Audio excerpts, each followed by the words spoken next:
अस्सलाम वालेकुम मतिउल्लाह जान MJ TV, मेरे साथ साकिब बशीर। आज हम बात करेंगे 2024 8 फरवरी के इलेक्शंस के हवाले से बड़ी खबरें और बड़े संगीन इल्ज़ाम धांधली के, पॉलिटिकल इंजीनियरिंग के, मगर फिर हुकूमत की तरफ से कहा गया और अदलिया की तरफ से भी कि तमाम मामले इलेक्शन ट्राइब्यूनल में देखने के। और इसी धांधली के हवाले से जो PTI की तरफ से सुप्रीम कोर्ट में आईनी दरख्वास्त दायर की गई थी कि 8 फरवरी 2024 के जो इलेक्शंस हैं उनमें बड़े पैमाने पे सियासी इंजीनियरिंग हुई और धांधली हुई, वो दरख्वास्तें भी महज एक बार लगी और दोबारा नहीं लगी। तो फिर ये इलेक्शन ट्राइब्यूनल जो बने थे इनके ऊपर भी बड़ा तनाज़ा रहा। इस्लामाबाद हाई कोर्ट में जस्टिस तारिक महमूद जहांगीरी के सामने इस्लामाबाद की वफाकी दारुल हुकूमत की 3 नशस्तों का जब मामला आया तो जस्टिस तारिक महमूद जहांगीरी ने उस पर भरपूर कार्रवाई करते हुए इस्लामाबाद से मुंतखब होने वाले नून लीग के जो MNAs थे उनसे अपने अपने फॉर्म 45 पेश करने का हुक्म दिया। मामला तेज़ी से आगे बढ़ रहा था, मगर फिर उस वक्त के chief justice Islamabad high court ने जस्टिस तारिक महमूद जहांगीरी के सामने ये इलेक्शन ट्राइब्यूनल की जो समाअत थी उसको रोक दिया। और फिर सूरत हाल ये हुई कि इलेक्शन एक्ट में तरमीम हुई और फिर रिटायर्ड जजों को भी इलेक्शन ट्राइब्यूनल में लगाने का अख्तियार हुकूमत को मिल गया, जिसके बाद रिटायर्ड जजेस भी लगाए गए। मगर उन रिटायर्ड जजेस ने आज तक किया क्या है?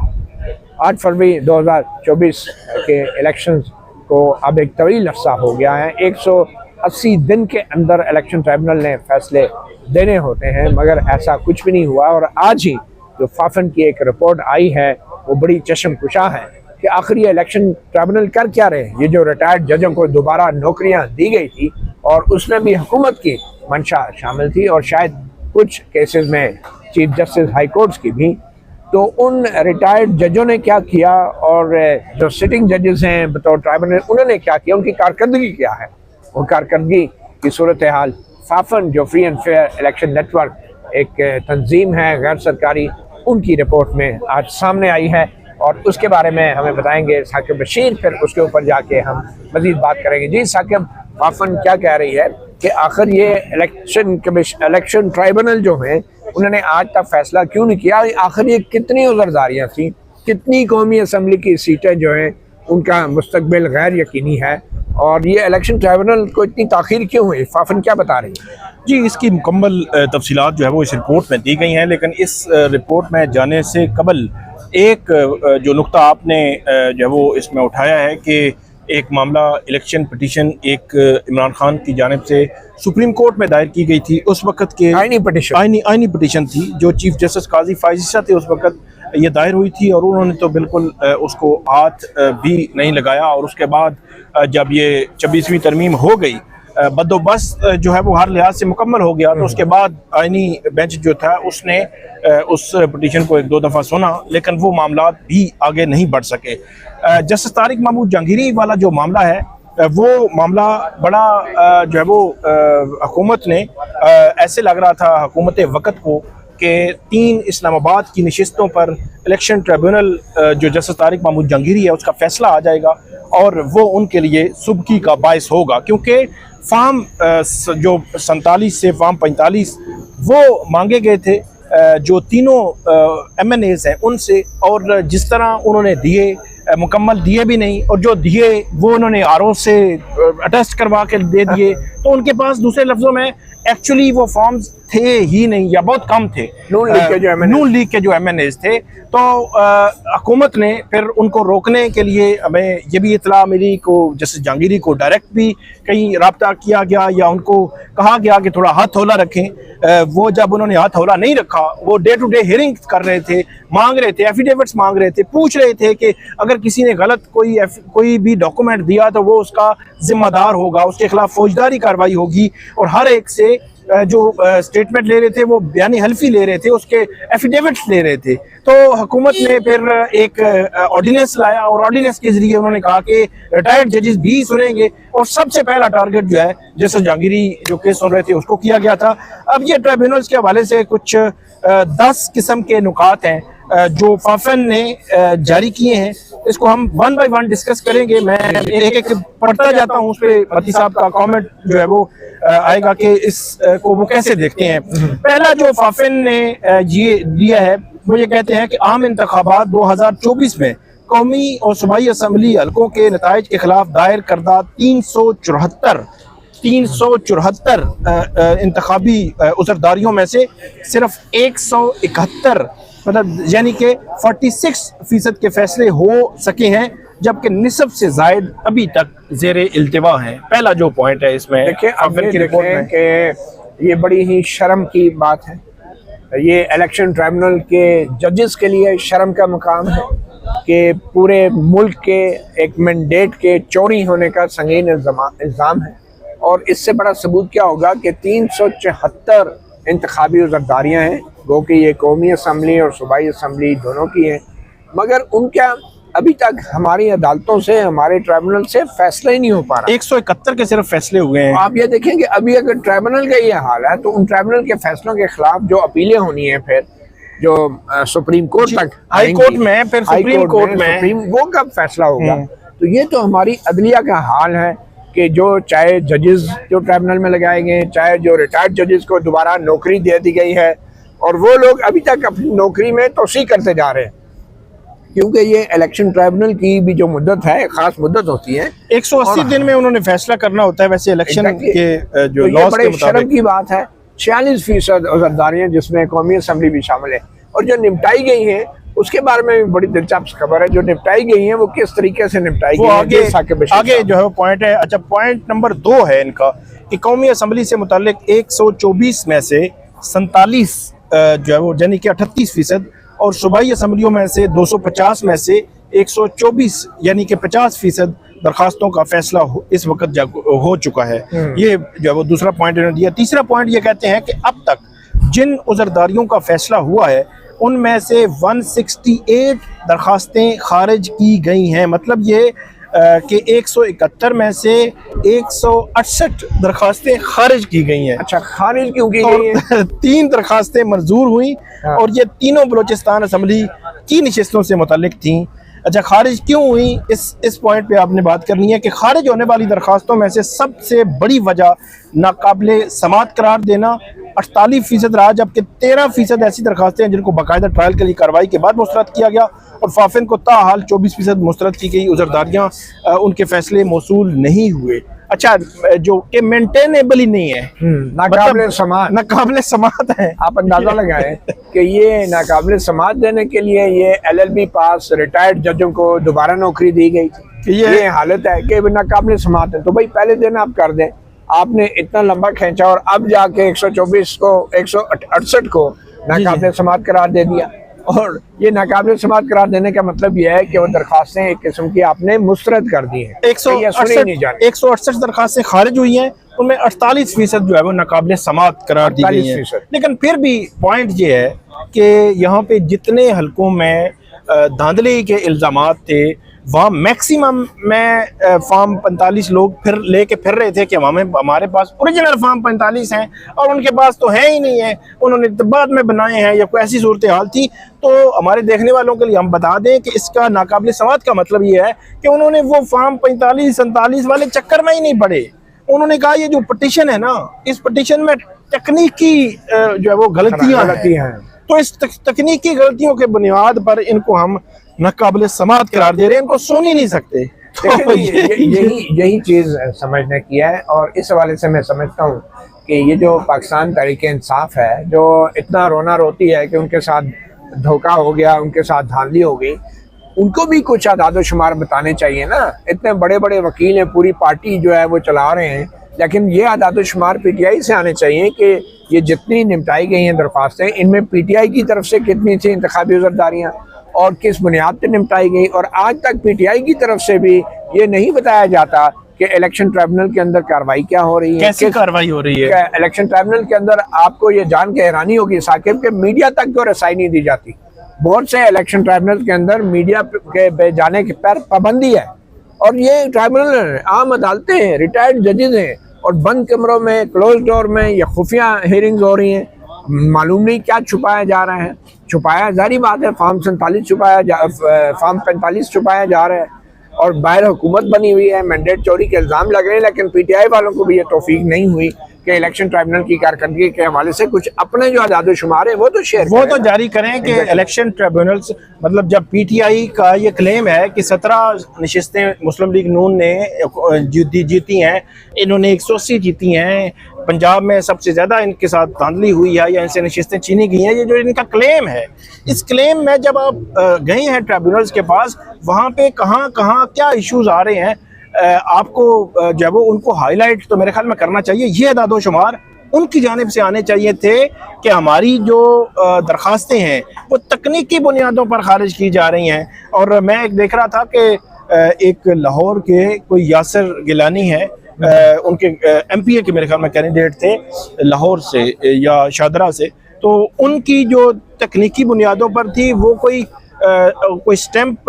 लगाई थी ओथ कमिश्नर की, और वहाँ उनकी पता नहीं मौजूदगी ज़रूरी थी या वो मौजूदगी नहीं थी, या इस तरह करके मतलब इंतहाई को तकनीकी किस्म की कि मतलब उसमें आपने वो देखा ही नहीं है कि मेरिट क्या है, केस बनता है या नहीं बनता, वो मामला तो बाद में बिल्कुल इब्तदाई तौर पर उड़ा दी, और इसके खिलाफ फिर जो है वो अगली अदालतों में, हाई कोर्ट्स में, सुप्रीम कोर्ट में जब ये जाती हैं, सुप्रीम कोर्ट में पड़ी रहती हैं। अब अंदाज़ा लगा लेना कि आज जो है वो अगस्त है और फरवरी 2024 में इलेक्शन हुए थे, 1 साल 6 माह हो गए, 1.5 साल हो गया है। तो 1.5 साल हो गया, अभी तक ये चीजें मैच्योर ही नहीं हुई जी।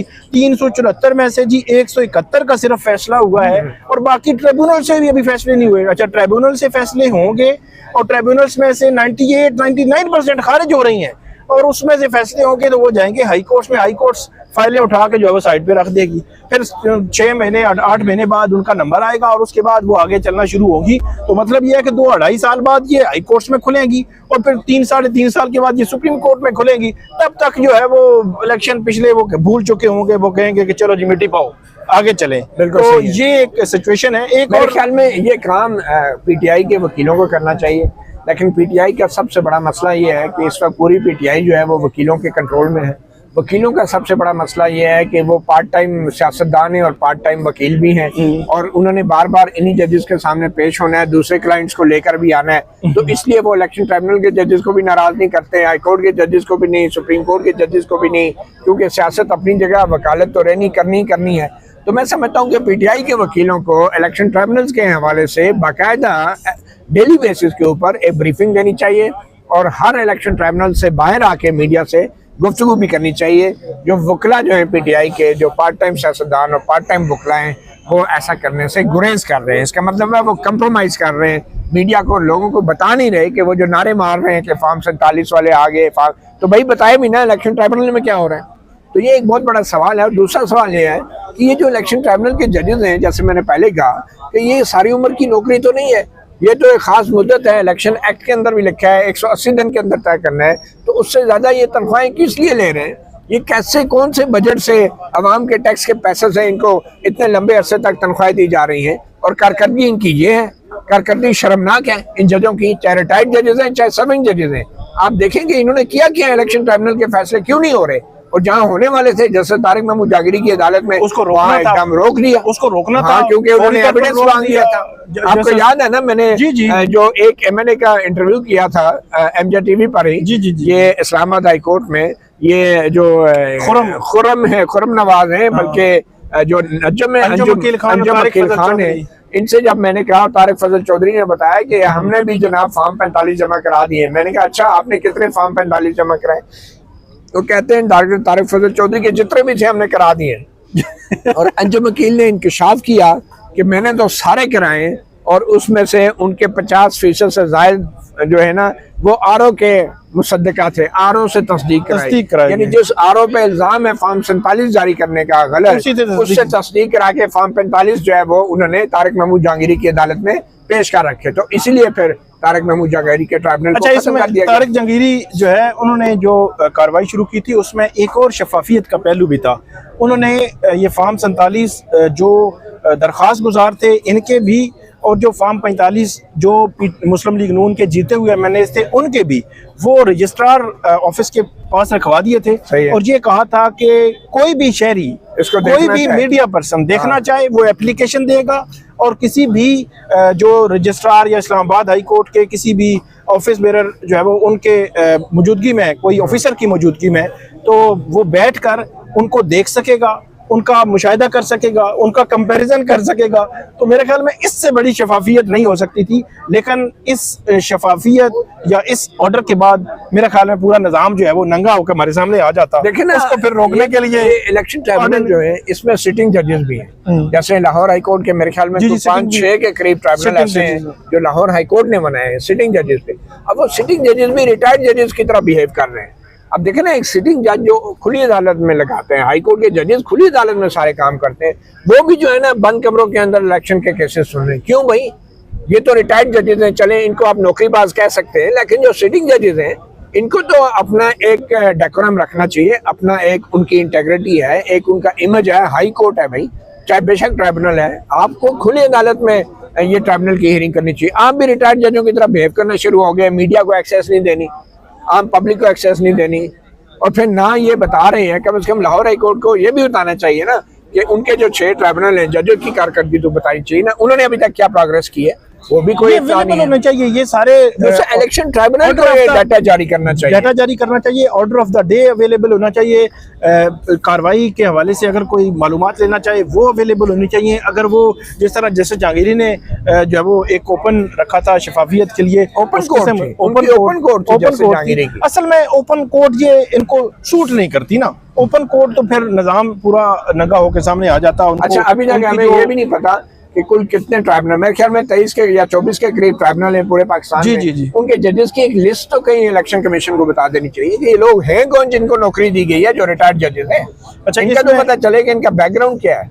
इसमें जो पॉइंट नंबर 5 है वो ये कहते हैं कि 374 में से 206 उज़रदारियाँ जो है वो PTI के हमाई याफ्ता आज़ाद उम्मीदवारों की जानिब से दायर की गई। ठीक है।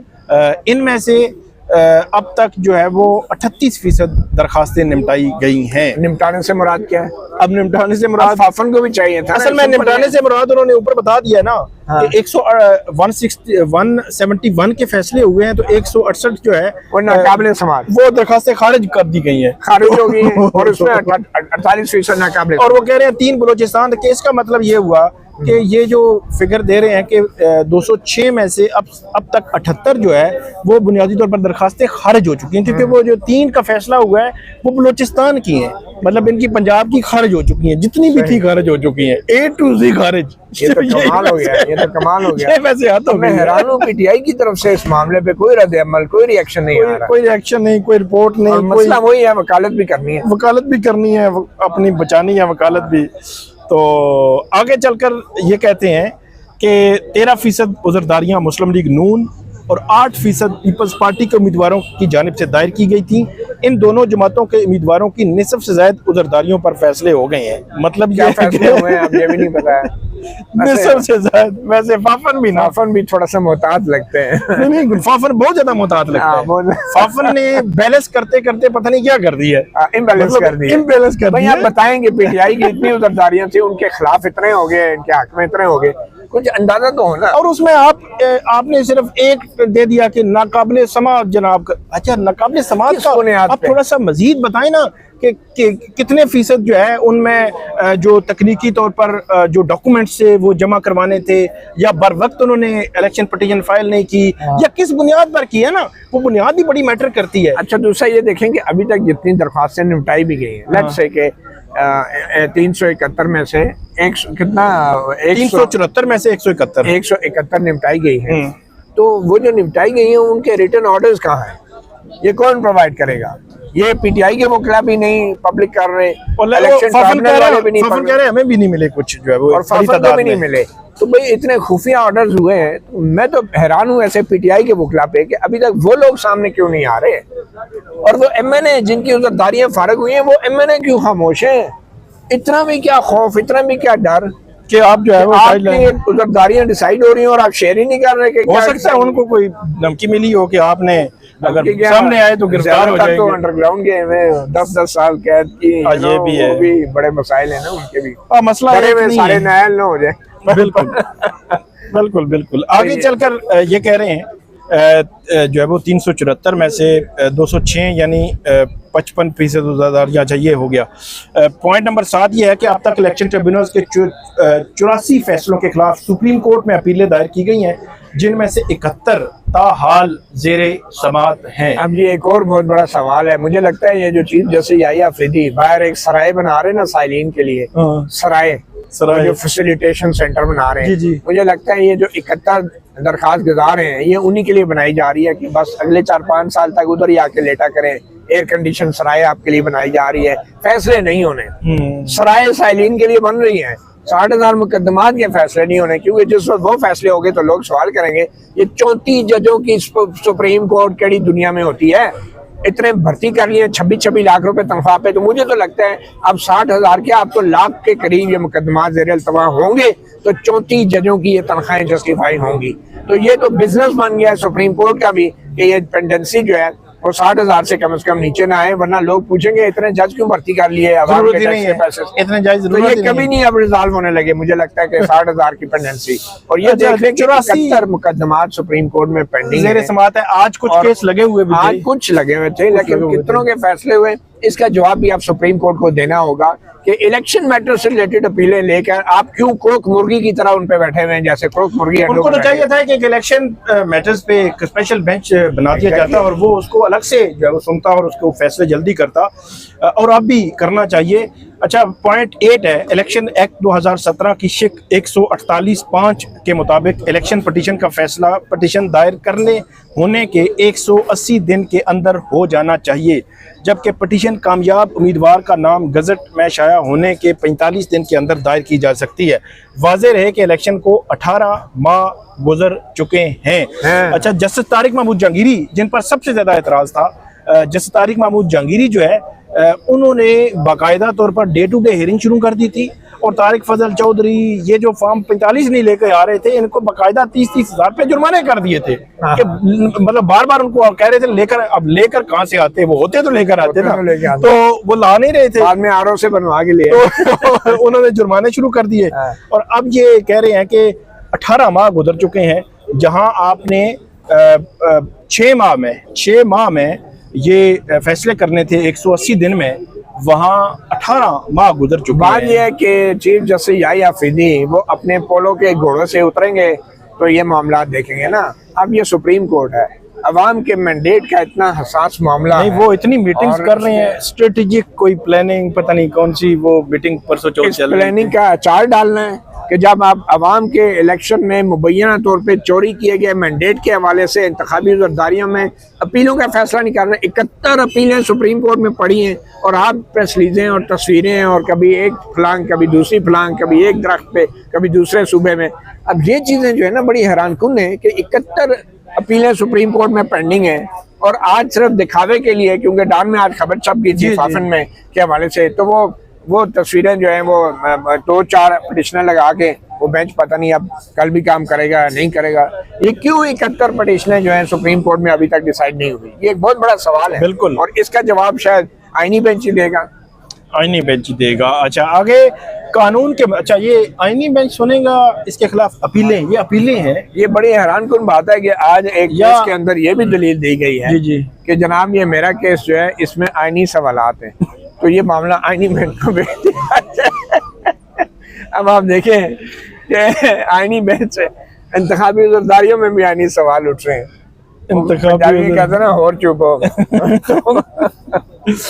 तो आगे चलकर कहते हैं कि कानून के मुताबिक अगर इंतखाबी दरख्वास्त 180 दिन में फैसला नहीं होती तो किसी फरीक की दरख्वास्त पर मुलतवी करने की इजाज़त सिर्फ 10,000 से 50,000 रुपये फ़ी इल्तवा जुर्माना अदा करके ही दी जा सकती है, और मुलतवी करने की मुद्दत 3 दिन से ज़्यादा नहीं हो सकती, जबकि अगर इलेक्शन ट्रिब्यूनल खुद केस मुलतवी करे तो उसे तहरीरी वजूहात रिकॉर्ड करना लाजमी है। मैं तो ये समझता हूँ कि ये तो चले होगी ना दरख्वास्त गुजारों की कोताही, लेकिन अगर इलेक्शन ट्रिब्यूनल के जज की कोताही हो तो उस पर कितना जुर्माना होना चाहिए? अगर सुप्रीम कोर्ट के जज की कोताही हो जो 26 लाख रुपया तनख्वाह ले रहा है काम करने की, उस पर कितना जुर्माना होना चाहिए? उस पर कितना जो है वो पेनल्टी डलनी चाहिए? ये वो सवालात हैं कि मेरे ख्याल में आप सुप्रीम कोर्ट को तो इसका जवाब ज़रूर देना चाहिए। अच्छा, आगे चलकर ये कह रहे हैं कि इलेक्शन जो है वो कानून जो है इलेक्शन कमीशन को पाबंद करता है कि अगर हाजिर सर्विस जज को ट्रिब्यूनल मुकर्रर किया गया हो तो कमीशन मुतल्लिका हाई कोर्ट के चीफ जस्टिस से दरख्वास्त करे कि उस जज को इलेक्शन पटिशन के अलावा जुडिशल वर्क न दिया जाए ताकि उज़रदारियाँ जल्द निपटाई जा सकें। अब ये कानून जो है ये हाई कोर्ट के जज के लिए तो है, मगर सुप्रीम कोर्ट के लिए जज के लिए क्यों नहीं है? अब देखें ये 71 जो अपीलें पड़ी हैं सुप्रीम कोर्ट में, ये किसने डिसाइड करनी थी? और हाई कोर्ट के जज के हवाले से फाफन की जो ऑब्जर्वेशन है ये किसी मकसद के बगैर नहीं है। इसका मतलब ये है कि फाफन को भी अंदाजा है कि हाई कोर्ट के अंदर कोई खसूसी बेंच अभी तक नहीं बनाए गए और जो ट्रिब्यूनल है उनको मजीद काम भी दिया जाता है, काम भी दिया जा रहा है। वो अपना काम इस तरह ये एक हाईलाइट किया है फाफन ने बड़े तरीके के साथ कि भाई आपको अवाम के मैंडेट की चोरी के इल्जामात में कोई आप संजीदगी नहीं दिखा रहे और आप लोग टाइम पास कर रहे हैं। आपको याद है सुप्रीम कोर्ट में कासिम सूरी की नाली का एक मामला था और वो कासिम सूरी जो है 4 साल तक सुप्रीम कोर्ट के स्टे ऑर्डर पे चलते रहे। वो किसने दिया था? बंदयाल साहब ने दिया था, चीफ जस्टिस बंदयाल ने दिया था और वो कासिम सूरी साहब स्टे ऑर्डर पे चलते रहे। ये हमारे जजों की कम्प्लेक्सिटी है। और मैं फिर भी ये सवाल करूंगा कि इलेक्शन ट्रिब्यूनल की बात को तो छोड़ें, जो सुप्रीम कोर्ट में जजेस जो हैं अब इतनी भारी भारी तनख्वाह पे भर्ती हुए हैं, इन्होंने अभी तक इन 71 अपीलों का फैसला क्यों नहीं किया? और फिर क्या सुप्रीम कोर्ट ये सवाल उठाएगी इलेक्शन ट्रिब्यूनल ने इतने लेट फैसले क्यों किए, किस बुनियाद पर डिसमिस की गई? और क्या इलेक्शन ट्रिब्यूनल की कारकर्दगी के ऊपर भी सुप्रीम कोर्ट के जजेस अपनी राय देंगे? ये एक बहुत बड़ा सवाल है जो आने वाले वक्तों में इसका जवाब यकीनी तौर पे पाकिस्तान की आवाम चाहेगी। बिल्कुल। तो साकिब बशीर आपका और मतीउल्लाह जान MJ TV को इजाज़त दीजिए। अल्लाह हाफ़िज़।